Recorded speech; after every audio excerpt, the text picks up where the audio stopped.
Evet arkadaşlar, yeni bir tamir videosuyla karşınızdayız. Vestel Pixelon serisi eski bir LCD televizyon. Açılmıyor. Elektrik almıyor sorunuyla geldi. Şimdi içini açıp bakacağız.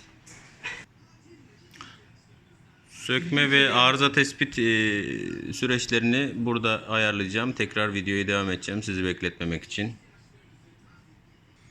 Evet arkadaşlar, çok eski bir güç kartımız, görüntüleme kartımız var. Şöyle bakınca bayağı büyük kartlar. Cihaz eski olunca tabi kondansatörler, parçalar da eski oluyor. Güç kartında tespit ettiğimiz 2 tane patlak kondansatör var. Hemen değerlerine bakıyoruz.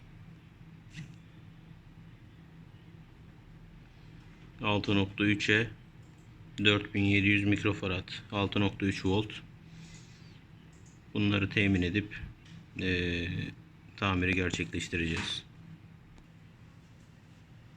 Evet arkadaşlar, diğer devre elemanlarına da bakıyoruz. Herhangi bir problem gözükmüyor. Dirençler, diyotlar, zaten biraz da malzemeler eski. Şöyle bir direnç görün mesela, okkalı bir parça. Vidalarını söktüm. Güç kartımızın şeye ihtiyaç duymadım. Bu soketleri sökmeye ihtiyaç duymadım. Direkt şuradan müdahale edeceğiz.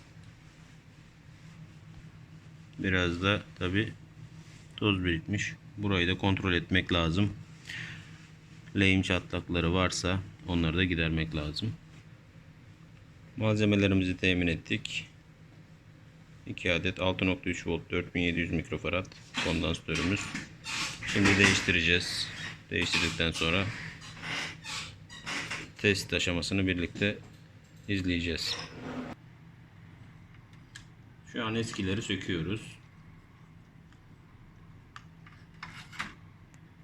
Mesela bu varan bir.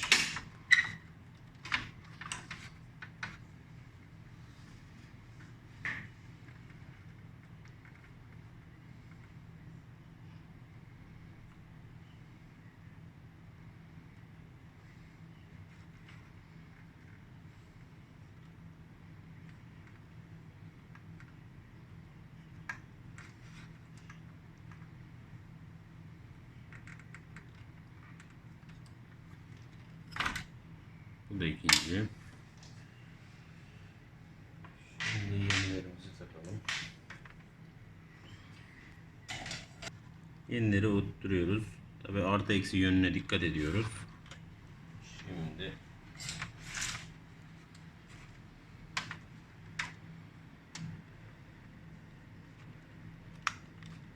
evet, bacakların çıktığını gördük. Daha sonra lehim ekleyeceğiz üzerine.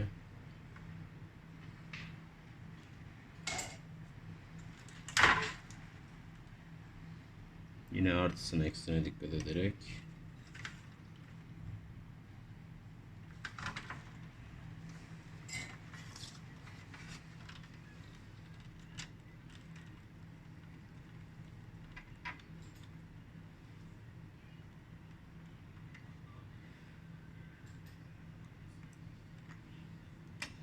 evet, bacaklar çıktı. Şimdi öncelikle lehimleri yapıp sonra yan keskiyle keseceğiz.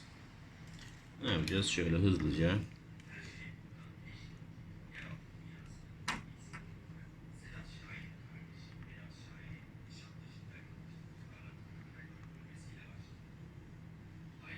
evet.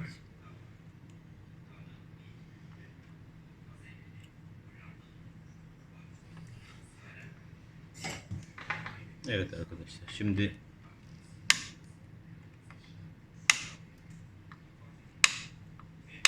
temizlik yaptıktan sonra bir de şöyle bir herhangi bir lehim kalıntısı kalmasın diye, kısa devre olmasın diye temizliğini yaptık.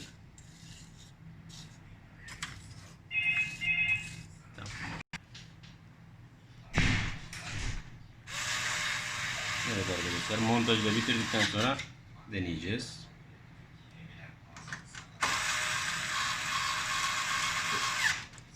Hatta hiç devam edelim videoya.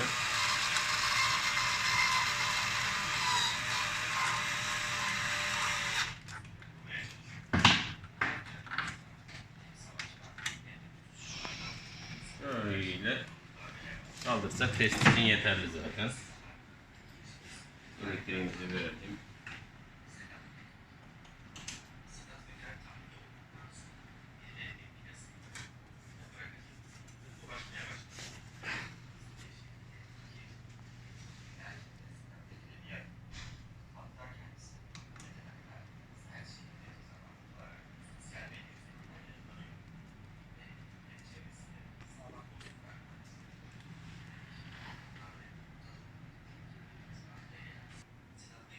Evet arkadaşlar, uydu alıcımız, receiver'ımız yanımızda olmadığından PC'ye takıp test ettik. Şu an görüntü net, çalışma stabil, başarılı bir operasyon. İzlediğiniz için teşekkür ediyorum.